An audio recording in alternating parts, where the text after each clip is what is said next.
Hey there, my name is Jeremy from Environmentarian, and this is my presentation into 2026, and I'm going to touch on solving a few digital problems.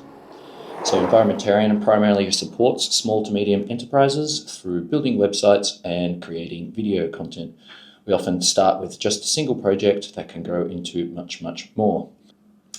So looking at our client profiles, we might start off with something entry level, like a tradie needing a logo. Tradies are often doing well and thinking of scaling, but they might need some branding assets to get started on the right foot. We also work with small teams who might have their visual identity started and are ready to apply that to a website or marketing mix. Next, we help medium enterprises who are often keen to break into video. We like to use a question, assessment and discovery approach, which we find is helpful for single projects, a series of projects, or when zooming out to look at the wider ecosystem and marketing mix. This helps us identify low-hanging fruit or long-term opportunities. That way we can assess what's going to have the best ROI in the short term and set out a strategy to get there. Looking at some short-term goals, a quick win with high ROI would be optimizing your Google listing, which is also Google Maps. You can see here in example 1, this listing is not yet optimized. With example 2, ABW Display, a client of ours, they have a well-optimized listing with call to actions, opening hours, reviews, a solid business description, and profile badges. In Australia, if you don't have your Google listing optimized, then you are essentially turning away customers.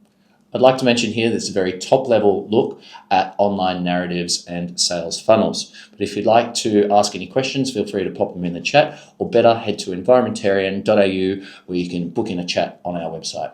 See you soon. Another short-term goal would be optimizing branding. For our client Global Hemp Homes, we're not quite there yet. We built this website with generic branding. The website went live, and amongst inquiries was a Bathurst builder needing 100 square meters of hempcrete wall. A serious job. So it was urgent to get their website online, and now we're hoping the client will engage in a branding exercise before they look at sponsoring videos. In example 2, Studio Dennis came to me with a hacked website.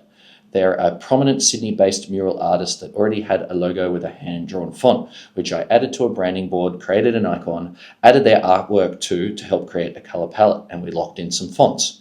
This was approved, so we applied it to the website and across marketing platforms where their logo remains prominent on YouTube, Facebook, and LinkedIn. I feel the header images still need an update, and the logo isn't quite on Pinterest or Instagram yet, but in less than 2 years, we've come a long way, and we'll see some evidence of Studio Dennis's success coming up in this presentation. Another short-term goal is optimizing a website. This is around both search engine optimization and user experience, using ABW Display as our example website, which was also hacked when it came to me. So we rebuilt it on a carbon-neutral onshore server, making it fast, secure, and ethical. It's interesting to note that both Studio Dennis and ABW are owned by the same person. We have created 2 distinct visual identities. Here on the ABW Display website, we can see we've used the existing orange logo, which worked well for trade relevance, and applied consistent branding across the website and social platforms. We've styled the call to action buttons and created a branded video embedded for engagement.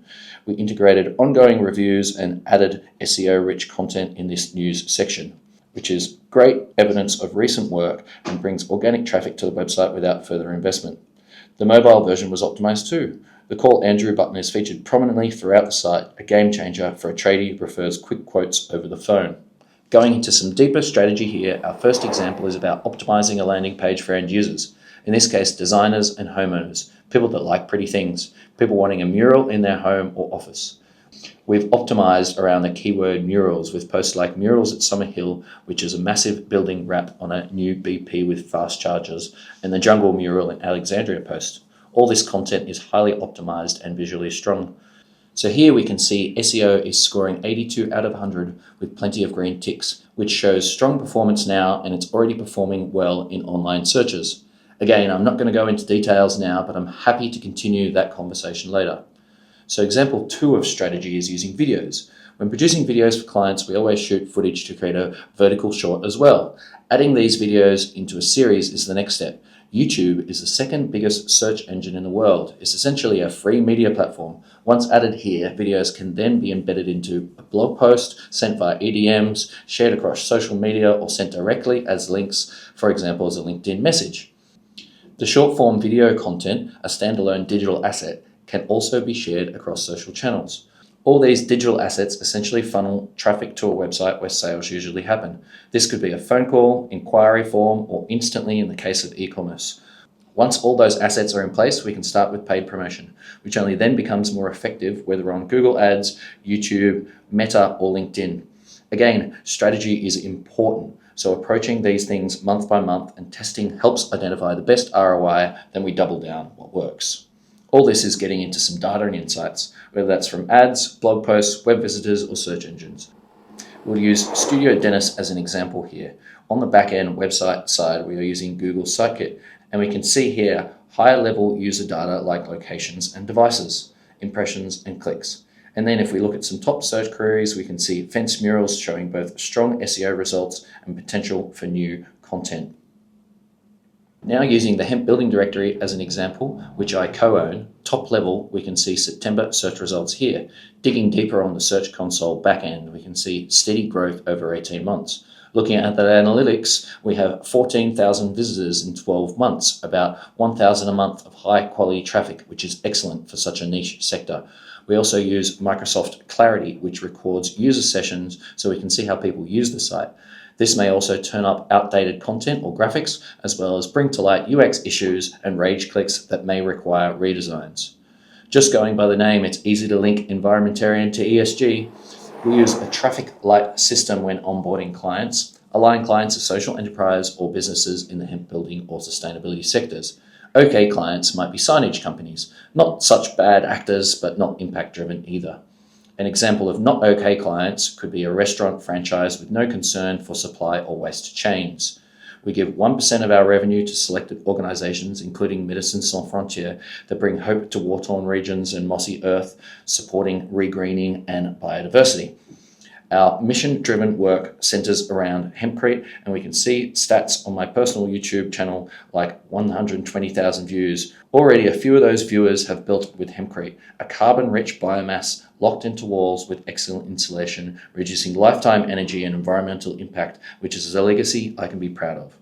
I could talk forever about hempcrete, but we'll leave that for another preso. I started this business after a repeat request from friends and networks to help them with their websites. Then I went for a beer with a mate and he mentioned it's kind of business in a box. And that's when the penny dropped and I pivoted Environmentarian into what it is today. I spent a year working on the back-end systems so it would be ready to scale. In the first quarter of this financial year, we can see that we now have 5 streaming channels, have made 150 plus videos and manage 13 websites. At this very early stage, turnover is consistent with effort.